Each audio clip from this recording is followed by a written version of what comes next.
இன்றைக்கி நம்ம கிச்சனில் பாசுமதி அரிசி வச்சு பாயசம் பண்ண போகிறோம். நம்ம சேனலில் வந்து கீர்த்தி மாறன் அப்படின்னு சொல்லிட்டு ஒருத்தவங்க ரொம்ப நாளாக இந்த பாயசம் கேட்டுகிட்டே இருக்காங்க. அது மட்டும் இல்லை, என்னோடய பையன் அஸ்பக்குக்கும் இன்றைக்கி பிறந்த நாள் அப்படிங்கிறதுனால பாயசம் பண்ணலாம் அப்படின்னு சொல்லிட்டு பாசுமதி அரிசியில் பாயசம் இன்றைக்கி செய்ய போகிறேன். ஈஸியான ஒரு பாயசம் இது, வாங்க பார்க்கலாம்.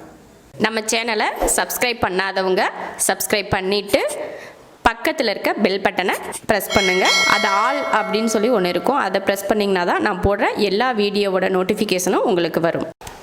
பாசுமதி ரைஸ் இதில் 1 டம்ளர் ஊற வச்சுருக்கேன். 1 லிட்டர் பால் எடுத்திருக்கேன். 1/4 கிலோ சர்க்கரை, நமக்கு தேவையான அளவுக்கு முந்திரி திராட்சை எடுத்து வச்சுருக்கேன். அரை மணி நேரமாக பாசுமதி அரிசி ஊறிக்கிட்டு இருக்குது.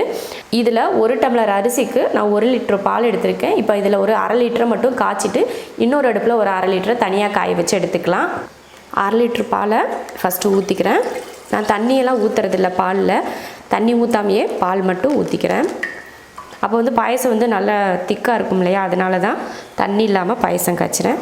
பால் ஊற்றுனதுக்கப்புறம் தான் ஸ்டவ் ஆன் பண்ணணும். பால் வந்து நல்லா கொதித்து வரட்டும். கொதிக்கிறதுக்கு முன்னாடி இந்த மாதிரி கரண்டி போட்டு கலந்து விட்டிங்கன்னா அது வந்து ஆடை கட்டாமல் இருக்கும். அதுக்காக தான் நான் கரண்டி போட்டு கலந்து விட்டுட்ருக்கேன். பால் வந்து இப்போ நல்லா கொதிக்க ஆரம்பிச்சிருச்சு. இப்போ இதில் நம்ம ஊற வச்ச அரிசியை சேர்த்துக்கலாம். தண்ணியை வடிச்சிட்டு சேர்த்துக்கணும். பால்லையே வேக வச்சாதான் நல்லா அந்த பாயசத்தோட டேஸ்ட்டு வந்து நல்லாயிருக்கும். தண்ணியில் வேக வச்சிட்டிங்கன்னா நல்லாவே இருக்காது, சாப்பாடு சாப்பிட்ற மாதிரி இருக்கும். அதனால் நல்லா பாலில் வேக வைங்க. அதே போல் அரிசியை வறுக்கவெல்லாம் தேவையில்லை, வறுக்காமலே ஊற வச்சிட்டா போதும். இந்த பால்லையே இந்த அரிசி நல்லா வேகணும். கொதிக்கிற வரைக்கும் ஹை ஃப்ளேமில் வச்சுட்டு கொதித்ததுக்கப்புறம் அடுப்பை சிம்மில் வச்சுக்கோங்க. சிம்மில் வச்சா தான் அரிசி வந்து சீக்கிரமாக வேகும்.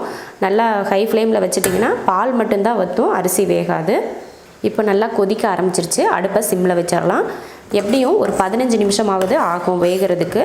அது வரைக்கும் வேக வச்சுக்கலாம். ரைஸ் வந்து நல்லா வெந்துருச்சு, அவ்வளோதான். இப்போ வந்து நான் முதல்ல 1/2 லிட்டர் பால் ஊற்றி தான் காய்ச்சினேன். இப்போ மறுபடியும் ஒரு 1/4 லிட்டர் பால் அளவுக்கு ஊற்றினேன், ஏன்னா அது கெட்டி ஆயிடுச்சு. அதனால் இப்போ நல்லா வெந்துருச்சு. இதில் சர்க்கரை சேர்த்துக்கலாம். 250 கிராம் நான் சர்க்கரை எடுத்திருக்கேன். நம்ம இனிப்பை எந்த அளவுக்கு வேணுமோ அந்த அளவுக்கு பார்த்துட்டு நம்ம சர்க்கரை அதிகமாக கம்மியாக சேர்த்துக்கலாம்.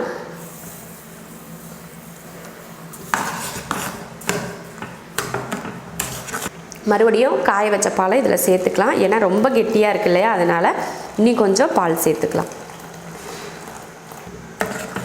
போதும் இந்த அளவுக்கு. 250 கிராம் சர்க்கரை நான் எடுத்திருந்தேன், ஆனால் 200 கிராம் சேர்த்துருக்கேன். அந்த 200 கிராம்லேயே நல்ல இனிப்பாக தான் இருக்குது. அவ்வளோதான். இப்போ வந்து முந்திரி திராட்சை வறுத்து போட்டுக்கலாம். நெய் காஞ்சதுமே வறுத்துக்கலாம். முதல்ல முந்திரி பருப்பை வறுத்துட்டு அதுக்கப்புறமா திராட்சை சேர்த்துக்கலாம். அடுத்து